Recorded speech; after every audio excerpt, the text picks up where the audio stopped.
I'm curious, Mr. Donovan. How exactly did you amass such a detailed knowledge of New Bordeaux? Like I'd tell any of you assholes. Mr. Donovan, Look, New Bordeaux's more than an outline on a map. It's a collection of districts, cultures, people.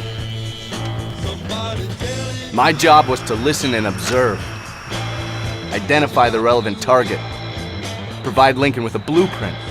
He did the rest. could you give this committee an example of what you mean? Yeah, all right. Take Delray Hollow, where Lincoln grew up. The hollow's filled with pride, hope. Up beneath that is a layer of fear, of anger, for the sense you gotta scratch and claw for everything. The fuck are you? Frisco Fields. Manicured lawns, perfect smiles, southern charm. Thing is, it's all a show, a facade. Just because the knife comes out of a monogram sleeve doesn't mean it won't cut your throat.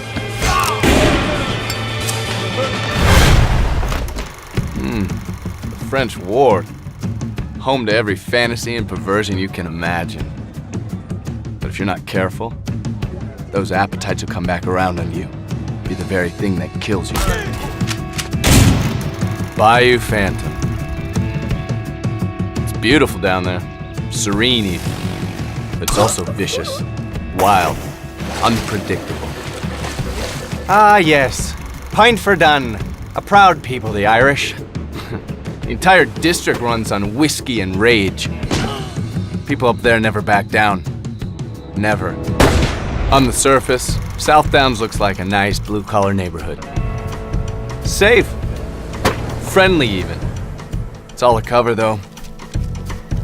Cover for violence and lawlessness. You could almost mistake Barclay Mills and Tikva Harbor for normal American industrial zones. But in order to do that, you'd have to ignore all the brutality and workplace accidents. Downtown, the prosperous heart of the city. Concrete, steel, the wheels of government, and greasing the whole thing is an endless stream of graft and corruption. Then there's River Row. Whole damn district's just one never-ending knife fight.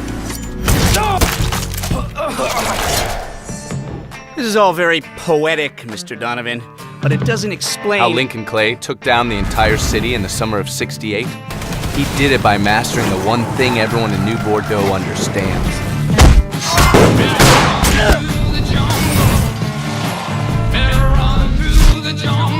Power.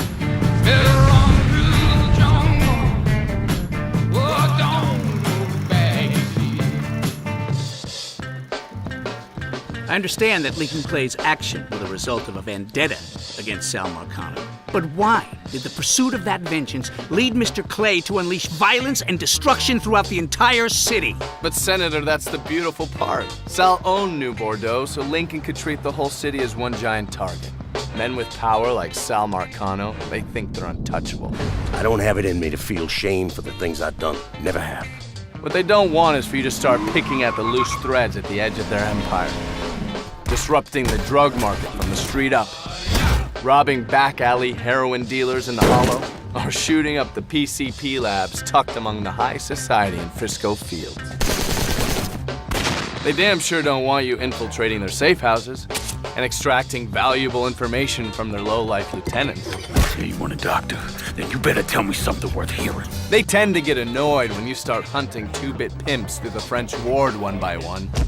Terrorizing old Uncle Lou Marcano's well-paying Johns, and grinding the flesh trade in the city's bordellos to a crawl.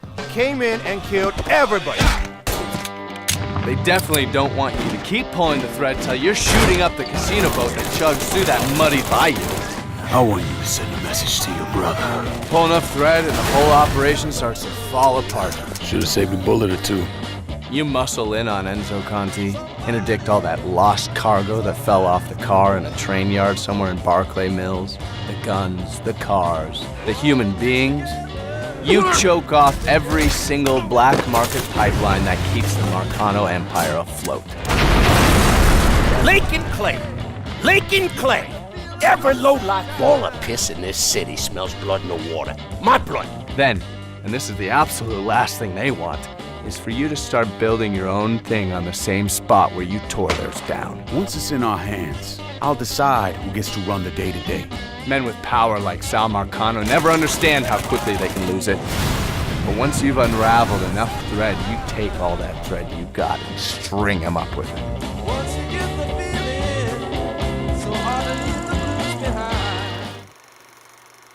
And the weapons, the tools Mr. Clay used to terrorize the citizens of New Bordeaux, I suppose you furnished him with those as well. Actually, no. Don't get me wrong, Senator. I would have given him any gun, knife, or bomb he asked for. What can I do for you, Lincoln Clay? But like I've said, Lincoln never had trouble finding a weapon. And just how does he accomplish that? Help me kill Sal Marcano. For most of that summer, one of his underbosses, Cassandra, she ran the Haitian gang, looped him into a sweet little arms smuggling ring she had going. That kept him squared away. There are stashes of guns hidden in this city. Full-service operation. They aim to please. Pistols, rifles, shotguns, ammo, you name it. It was all black market gear, of course. I mean, this was a real arsenal. If the VC had been this well provisioned at Lagrange, the whole damn war might have turned out different. Extended clips, perfectly tuned sights, hollow points, silencers. By the time Lincoln finished tinkering with the firearm, it was a precision instrument of death. Nothing like this had ever happened before. Lincoln wanted to terrify the mob. He wanted them to know he was going to kill every last one of them. Then, Jesus, then when Burke came on board, things really kicked up another level. Explosives. Everything from Molotov cocktails to C4. You know, the stuff they use for controlled demolitions. Except in our case, not always so controlled. There was a loud crash, like a bomb going off. War on the streets as a gunman stormed the Royal Hotel, killing an untold number of men. You know what the funny part is? The funny part is, Lincoln didn't really need half the shit to take down Marcano. And the systematic killing of Marcano's capos and lieutenants? Well, we weren't playing fucking patty cake. Christ. Fighting to him was like breathing. I've seen him bring a whole VC unit to its knees using nothing but his knife. I've seen him take apart an armored encampment from the canopy with a single-scoped combat rifle. Put a rocket launcher in the hands of a man like that, and those poor bastards never stood a chance. Even back in Laos when we were running guns. Hell, almost from the moment he stepped off the chopper, I remember thinking to myself, this man has a talent for violence.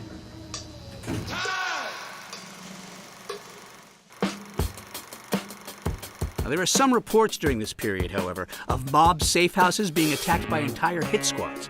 Other reports have certain individuals, sometimes even entire operations, simply vanishing as if they were never there.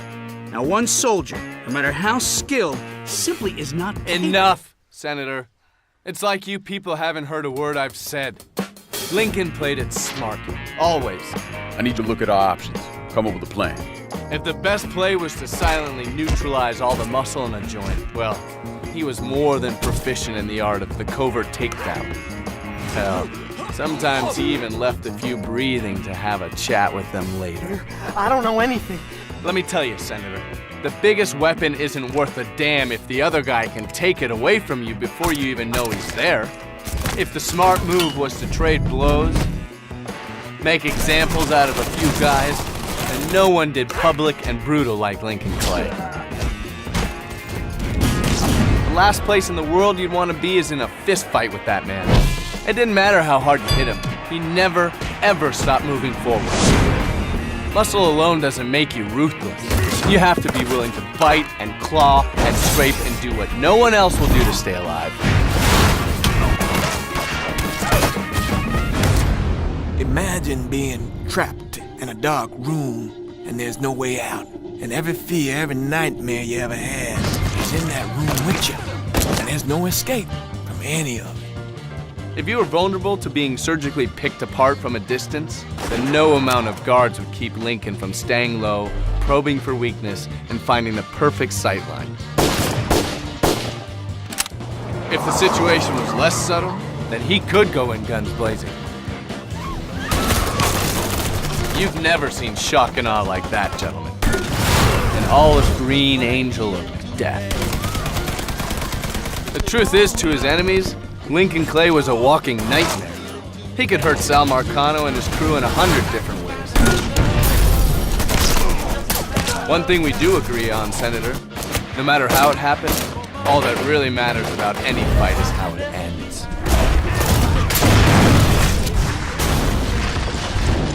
And who's left standing when it's over.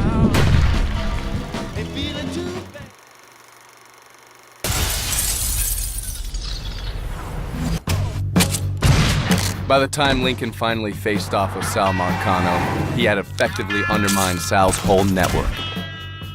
New Bordeaux belonged to Lincoln. As soon as he broke Marcano's hold on a district, he transferred power to one of his underbosses. I'll decide who gets to run the day-to-day. Like I said, Cassandra ran guns. She was Lincoln's main arms dealer. She could also lean on a few operators at the telephone exchange. Cassandra told me to reach out. I certainly appreciate some help with the phones. Whatever you need, consider it done. One call from Lincoln would cut communications for a whole neighborhood. Forget about calling in reinforcements or reporting on his movements. Once he got organized, he had Thomas Burke set up a service that delivered him a vehicle from his private fleet whenever he needed them. Anywhere in the city, day or night. It was like an armada. A couple of my guys been keeping tabs on him. You should talk to them. Vito Scaletta was one of the most connected gangsters in the crew, so he became sort of a mob administrator. You want me to keep going? You got 9 more! When Lincoln needed backup muscle, one of Scaletta's hit squads was never far away. He also had connections to an underground doctor who gave Lincoln whatever he needed to patch himself up. The thing about Vito was he was old school Mafia. Guys like that don't take orders from some punk who's not even in the family. We got rules. Not my fucking problem that you people don't understand it. It's one of the great things about Lincoln Clay, though. He could line even the most unlikely of allies. God damn, don't you want a man like that on your side? It worked in Vietnam, and it definitely worked in New Bordeaux. If Mr. Clay had such grave misgivings about his associates, why enlist their help in the first place? You're still not getting it. It was never just about killing Marcano. It was about hurting him first. Lincoln wanted to take his legacy apart piece by piece. Tear down everything he'd ever worked for. He wanted him to understand that with all his money and all his muscle and his influence, there was nothing he could do to stop it. Lincoln had a significant impact. He did what the Bureau wouldn't or couldn't do. He finished them. Then somewhere along the line, Lincoln realized something you still can't seem to grasp. The best way to take down an empire, to make sure it stays down, is to build another empire right on top of it. New Bordeaux belongs to me. Ain't nobody left to stand in my way.